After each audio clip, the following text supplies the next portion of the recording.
నమస్తే, నేను మీ Kishore. Welcome to Sakshi digital special story. రెండు రాష్ట్రాల రాజకీయాల్లో ఇప్పుడు హైదరాబాద్ సెంటిమెంట్ అనేది మళ్ళీ తెరపైకి వచ్చింది. అది కూడా ఎక్కడో కాదు, ప్రధానమంత్రి నరేంద్ర మోదీ వర్చువల్గా మంగళగిరి రైల్వే స్టేషన్ ఓపెన్ చేస్తే అక్కడ మన ఏపీ ఐటీ శాఖ మంత్రి నారా లోకేష్ మైక్ అందుకున్నారు. మైండ్ బ్లోయింగ్ కామెంట్స్ చేశారు.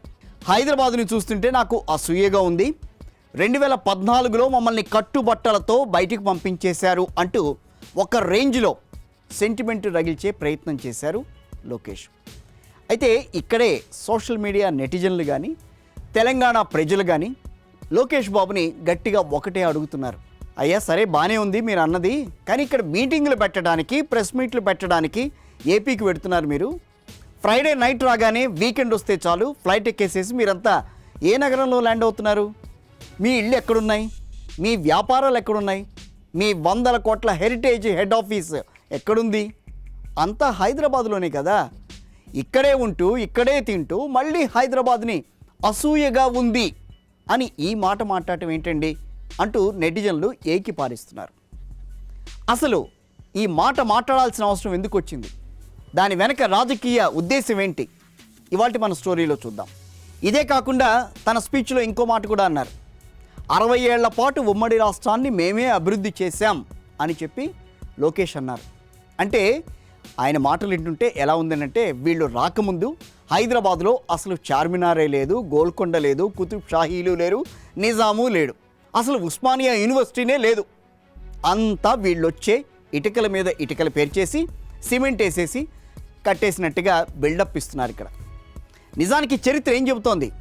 తెలంగాణ సంపదనంతా ఉమ్మడి రాష్ట్రంలో తన అనుచరులకు దోచిపెట్టిన గొప్ప చరిత్ర చంద్రబాబుది అని చెప్తోందిట.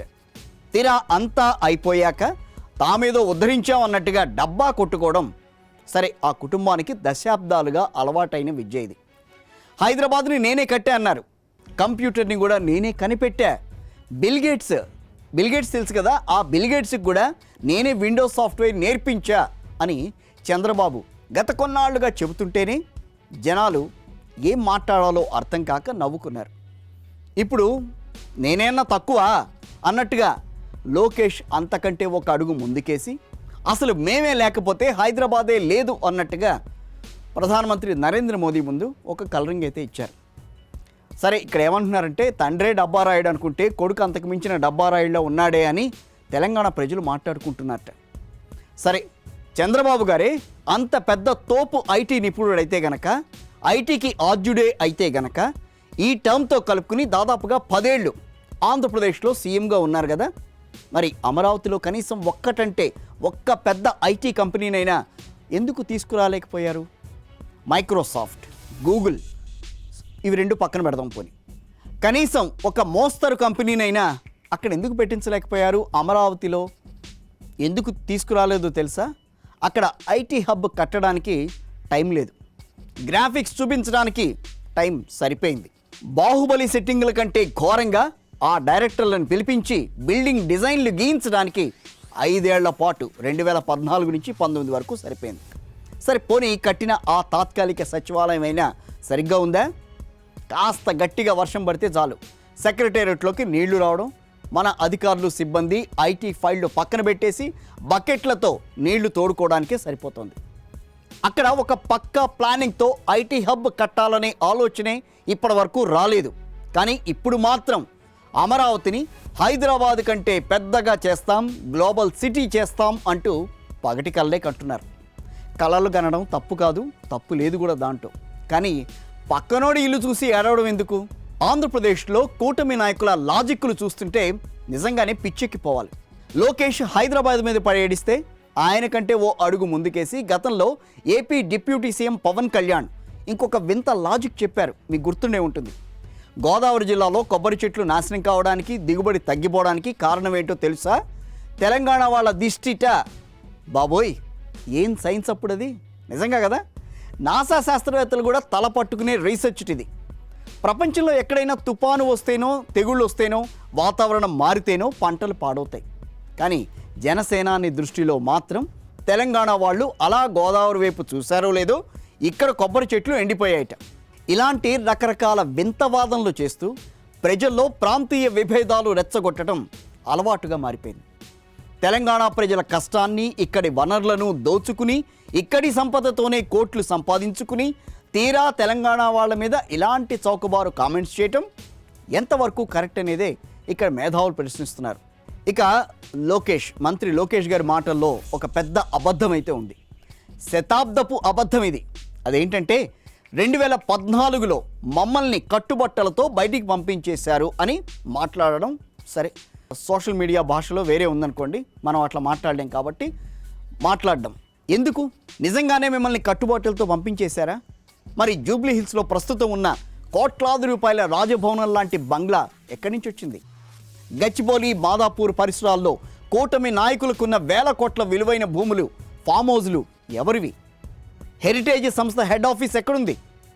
కట్టుబట్టలతో పోయిన వాళ్ళెవరూ కూడా వందల కోట్ల ఆస్తులతో హైదరాబాదులో రాజభోగాలు అనుభవించారు లోకేష్ గారు. నిజానికి 2014లో ఎవ్వరూ వెళ్ళమనలేదు ఇక్కడి నుంచి. విభజన చట్టం ప్రకారం హైదరాబాద్ 10 ఏళ్ల పాటు ఉమ్మడి రాజధాని. అంటే 2024 వరకు చంద్రబాబు హైదరాబాద్ నుంచే పాలన చేసుకోవచ్చు. 2024 వరకు చేసుకోవచ్చు. ఆయన టర్మ్ 5 ఏళ్లే ముగిసినా కూడా ఆ 5 ఏళ్ళు కూడా ఇక్కడ పాలన చేసుకోవచ్చు. కానీ ఏం జరిగింది ఇక్కడ? 2015లో ఓటుకు నోటు కేసు, ఎమ్మెల్సీ ఎన్నికల్లో స్టీఫెన్సన్కు డబ్బులు ఇస్తూ అడ్డంగా దొరికిపోయింది ఎవరు? ప్రస్తుత తెలంగాణ సీఎం రేవంత్ రెడ్డి అప్పట్లో డబ్బుల మూటలతో దొరికిపోతే మన వాళ్ళు బ్రీఫింగ్ ఇచ్చారంటూ ఆడియో టేపుల్లో చంద్రబాబు వాయిస్ లీక్ అయింది. ఆ కేసు ఎక్కడ తన మెడకు చుట్టుకుంటుందో అని భయపడిపోయి రాత్రికి రాత్రే పెట్టే అవన్నీ సర్దేసుకుని అమరావతికి పారిపోయింది ఎవరండి? తెలంగాణ ప్రజలు కానీ అప్పటి ప్రభుత్వం కానీ మిమ్మల్ని వెళ్ళమనందా? మీరే తప్పు చేసి భయంతో వెళ్ళిపోయి ఇప్పుడు తెలంగాణ ప్రజల మీద, హైదరాబాదు మీద నెపం నెట్టేయడం ఎంతవరకు సమంజసం? ఈ ఓటుకు నోటు కేసు భయంతోనే కదా ఆ రోజు ఉమ్మడి రాజధాని హక్కును కూడా వదిలేసి వెళ్ళిపోయింది మీరు. ఆ నిజాన్ని దాచేసి ఇప్పుడు ఏమీ తెలియనట్టుగా నాటకాలు ఆడడం కూటమి ద్విముఖ నీతికి నిదర్శనం కాదా? ఐటీ మినిస్టర్గా మీ కసిని, పట్టుదలను అమరావతిని అభివృద్ధి చేయడానికి, అక్కడి పరిశ్రమలు తేవడానికి, అంటే అమరావతిలో పరిశ్రమలు తేవడానికి వాడండి. అంతేగాని ప్రతి దానికి హైదరాబాద్ మీద పడేయడం పైసా ఉపయోగం లేదు. ఇకనైనా వీకెండ్ పాలిటిక్స్ ఆపేసేయండి. హైదరాబాదులో తింటూ హైదరాబాదు పైనే అసూయపడే ఈ నైజాన్ని పక్కన పెడితే మంచిదే. భవిష్యత్తులో ఇతర రాష్ట్రాల యువత ఆంధ్రప్రదేశ్ వైపు, మీరు అనుకుంటున్న అమరావతి వైపు చూడాలి కదా. చూస్తారు, చేస్తాం అట్లా అని అన్నారు కదా మీరు. ఆ మాట నిలబెట్టుకోవాలి కదా.